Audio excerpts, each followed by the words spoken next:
Hello, everybody. It's George from Ireland. Thanks for coming back to the channel. Well, it was delightful news that Mrs. Rayner is gone to the backbenches, and there was a major reshuffle in the Labour cabinet. Sir Keir Starmer reshuffled even more than anticipated. I thought he would keep David Lammy on post because of the rapport built up with JD Vance, but no, he's been promoted to Deputy Prime Minister. It's principally him I want to talk about. Yvette Cooper had that sideways move from Home Secretary to Foreign and Commonwealth Secretary, so she can fail in another area. I mean, really failing on crime, really failing to smash the gangs. But David Lammy is singularly unsuitable for the office he holds. He's absolutely dreadful, and he was a terrible Foreign, Commonwealth, and Development Affairs Secretary.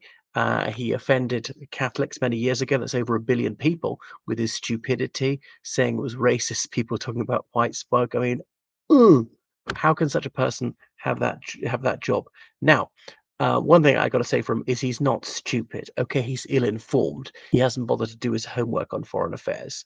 But no one could be called to the bar or practice the bar if he's dim. He's high intelligence. He won that scholarship to Harvard, as he likes to endlessly remind us. He paid tribute to another racist MP, his predecessor, Bernie Grant, who was in favor of violence against the police, inciting violence against the police in riots in his Tottenham constituency. Anyway, so Mr. Lammy is there. I remember it was several years ago. He denounced what was it, Children in Need, or was it Red Nose Day? One of those charity telethons for saving children in Africa. What? So he wants them to starve to death. He wants them to like miss out on life-saving medical care. What? Just because it's whites who were some of the people there. Why is that a problem? I mean, whites sometimes some whites have been evil to black people. That's terrible. Some whites are good to black people. That's better, isn't it? I mean, and there are plenty of black people who are good to whites, and they're black saviors as well. So, what's the problem? Why does he have to refract things through this prism? I mean, he should ought to be colorblind. So clearly, he judges people by the color of their skin and not the content of their character. To paraphrase the Reverend Doctor Martin Luther King Jr., saying that they showed one child who had his or was it her finger in the child's mouth, and any parent would have sorted out that out. Why? You know, if I had a child and she was sticking her finger in her mouth, why would I care? 2-year-olds, 3-year-olds do this. I mean, there's no harm about that. You wouldn't let your children be happy. Tells you about the sort of control freak parent he is. So patently he's anti-white. Now I know in defense will say, oh, but my wife is white, or maybe he dislikes her. Might tell you something about the state of his marriage too.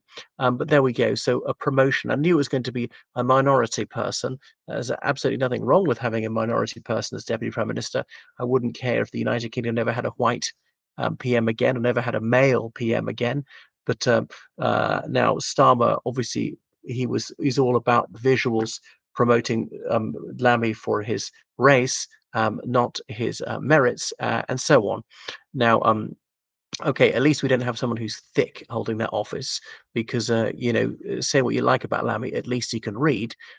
He can certainly master his brief. He's capable of expostulating a cogent argument, which was clearly well beyond the capabilities of Mrs. Rayner. So Mrs. Rayner now can finally spend more time with her family that she professes to care so much about. She really ought to go back and work at the nursing home again because apparently she was decent at that. And it's delightful to read that the additional 40,000 quid she's got to pay in stamp duty plus a 50,000 quid fine. Yes, there might be even more than that. Oh my God. And by the way, when she sells this house, if it's not her main home after all, does she have to pay capital gains tax? I mean, oh my God, it's great. So there we are. So the one who cared so much about housing and it's way too unaffordable. You have 3 homes. Think how much you push up the price of property for the needy. So someone who failed her way upwards. All right, other movements in the Labour cabinet. So anyway, Emma Reynolds, she's now the Secretary of State for Food, Environment and Rural Affairs. Obviously, there's revolt in the countryside, partly because his inheritance tax changes is going to be wrecking family farms. Jonathan Reynolds is a real rising star of Labour. The liar who claimed to be a solicitor, He was in the business department. Now he's chief whip, as in he has to be a bit like the head of the secret police, threatening people to vote the way the PM wants them. Otherwise, you won't get promoted. You might have the whip withdrawn. You could be deselected, or even if you're not deselected, we won't campaign too hard in your constituency. And Labour obviously realize they're going to have a real fight on next time because you know a Reform UK is going to gain dozens of seats, maybe hundreds. Now, hold your horses, steady on, cast your mind back to the early 1980s, 1981, the foundation of the Social Democratic Party, the Limehouse Declaration. Sometimes the opinion polls showed over 50% of people were going to vote for the SDP. When they eventually with the alliance, SDP and the Liberal Party formed an alliance, the SDP Liberal Alliance. In the end, they got 25% of the vote, half of their peak, and they only got like 25 seats. So supposing the same thing were to happen with Reform UK, and they didn't get 30% of the vote they got now, they got 15%, would still be a creditable result and a bit better than it did last time. But they only got sort of 5 MPs was the last election, one more in a by-election. Somebody's defected, 5 or 6 MPs now, depending which way you look at it. But they would supposing they would be up to 15 MPs or even 50 MPs. I mean, they were pretty good for them. People talk about them in the government. Even the most optimistic scenario from their perspective is them getting, say, 300 MPs, well below the 326 magic number to form majority government.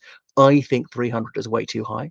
I mean, I think it'd be 150 at tops. It may actually be under 100, but they're going to be a significant force. But yeah. Anyway, so Peter Kyle is business secretary. Well, here's the real nobody. They kicked out the Secretary of State for Scotland, Sir Alan Campbell. He is now leader of the House of Commons. Okay, so Lucy Powell, she has been kicked out of the cabinet. One of the more amiable Labour cabinet ministers. So Darren Jones is now Chancellor of the Duchy of Lancaster.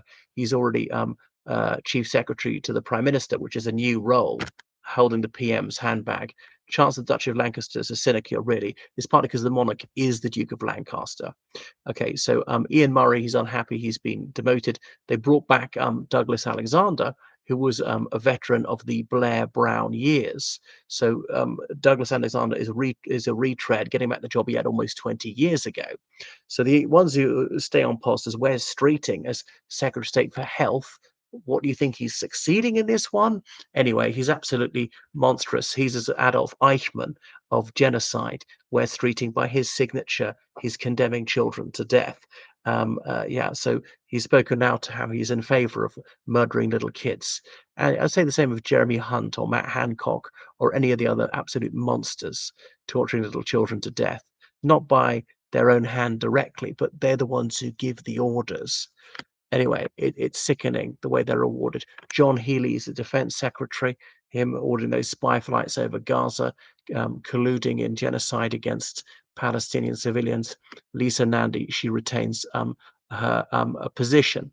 Okay, so it happens to be the same time as Reform UK's conference, and obviously they are jubilant, they are triumphant, but this premature triumphalism might work against them. People might want to burst their bubble. It's a bit like that 1992 election where Neil Kinnock, leader of Her Majesty's Most Loyal Opposition, the Labour Party, walked onto a street in that stage in that Sheffield rally. We're all right. We're all right. We better get some talking done here. And people said he made a prat of himself, and people felt taken for granted. They voted against him, blah, blah, blah. But that was about 72 hours to go. And I think, well, most people had made up their minds. It had little effect, actually, the optics of that one. All right, so changing deck chairs on the Titanic. It's a meme being used a lot about this Labour government. They are still very worried, and rightly so. Is going this badly only 14 months in? What on earth is it going to be like 4 years on, about the time you might be calling an election? But that's why they might want to leave the last possible minute, hoping Reform UK will implode. Things will go even worse for the Conservatives or whatever. Somehow some of Labour's policies come to fruition. Thanks for watching the channel. Make sure you subscribe to the channel on PayPal, georgecullen79@gmail.com. Goodbye.